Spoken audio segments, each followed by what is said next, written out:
Hello everyone, कैसे हैं आप सब। आज बात करने वाले हैं आपके डिमांड की वीडियो की कि आप अपना डीमेट अकाउंट कैसे ट्रांसफर करें। यानी किसी ब्रोकर के पास है, आप परेशान हैं, तो किसी दूसरे के पास कैसे ट्रांसफर करें।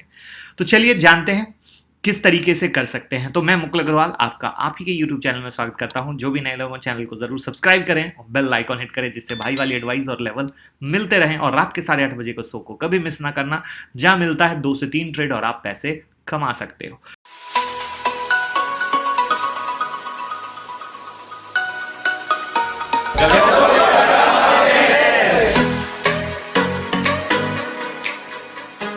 तो देखिए, मोस्टली क्या होता है, किसी इन्वेस्टर या ब्रोकर के बीच किसी भी तरह का वाद विवाद या सर्विस सेटिस्फैक्शन नहीं होने के कारण यह कंडीशन आती है कि इंसान किसी ब्रोकर को चेंज करना चाहता है।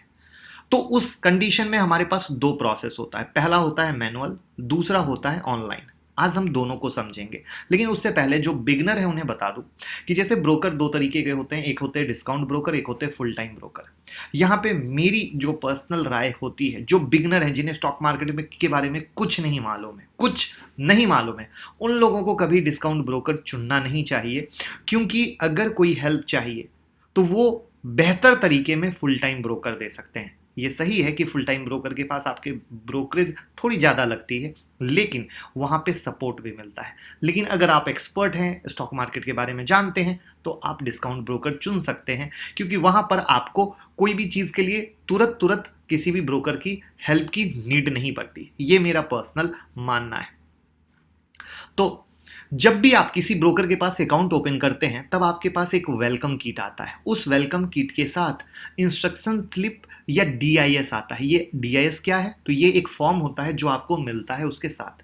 ये जो स्लिप होती है वो बड़े काम की होती है। अब जब भी अकाउंट ओपन करते हो तो इसको आपको हमेशा अपने पास रखना चाहिए, क्योंकि मैनुअल जब भी हमें डीमेट अकाउंट ट्रांसफर करना होता है, तब ये इंस्ट्रक्शन स्लिप और डीआईएस बहुत काम की चीज़ है, जिससे हम अभी स्क्रीन पर दिखाएंगे कि किस तरीके से कर पाते हो। लेकिन उससे पहले हम एक चीज़ ये जान लेते हैं कि जब भी हम स्टॉक को ट्रांसफ़र करना चाहते हैं तो हमें ये पता ही नहीं होता है कि हमारी होल्डिंग जो है वो कहाँ पर है, एनएसडीएल में है या सीडीएसएल में है। क्योंकि इंडिया में दो लोग ऑथराइज्ड हैं जो स्टॉक के अकाउंट होल्डर की डिपॉजिटरी को रख सकते हैं। एक है NSDL, national securities depository limited, दूसरा है CDSL, central depository service limited.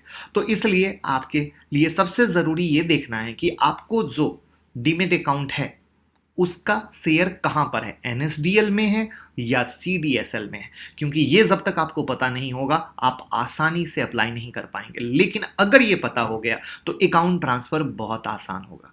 जैसे समझिए कि आपका डीमेट अकाउंट एनएसडीएल में है बट दूसरे का एनएसडीएल में नहीं, तो ऐसे में डिपॉजिटरी स्लिप जो होती है वो अलग भरनी होती है, और दोनों सेम है तो अलग।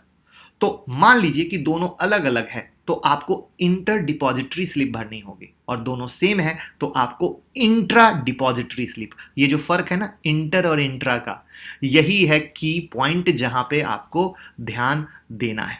अब आपके स्क्रीन पर एक डिपॉजिटरी स्लिप दिख रही होगी। ये मोस्टली सेम होती है।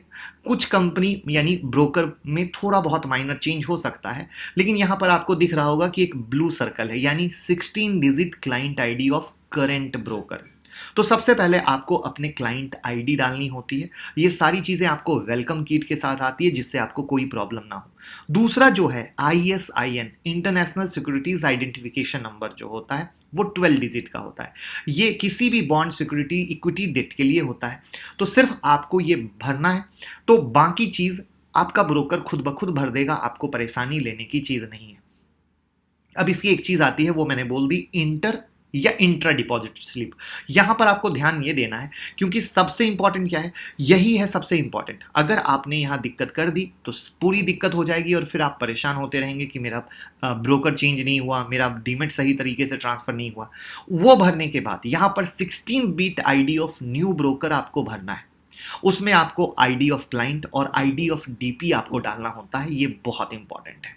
और जो लोग ये नहीं भर पाते हैं, या कोई भी डेटा अगर न्यूमेरिकल्स में कोई भी दिक्कत होती है, तो वहां पर अगेन मिस्टेक हो जाती है, और हमें ये मिस्टेक बिल्कुल नहीं करना है, बहुत ध्यान से भरना है।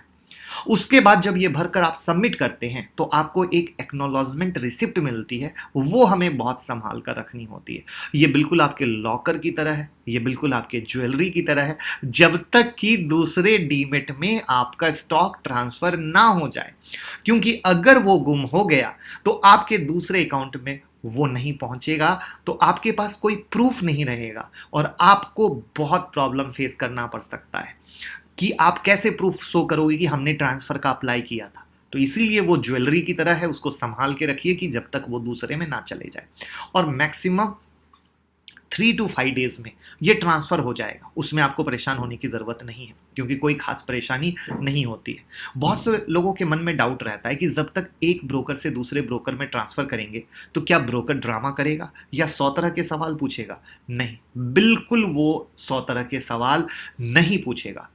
वो रोकने की कोशिश जरूर कर सकता है, वो आपको बेहतर से सर्विस देने के बारे में बोल के रोकने की कोशिश कर सकता है, बट वो रोक नहीं सकता, वो आपसे सवाल नहीं कर सकता और आप पर किसी भी तरह का प्रेशर नहीं बना सकता है।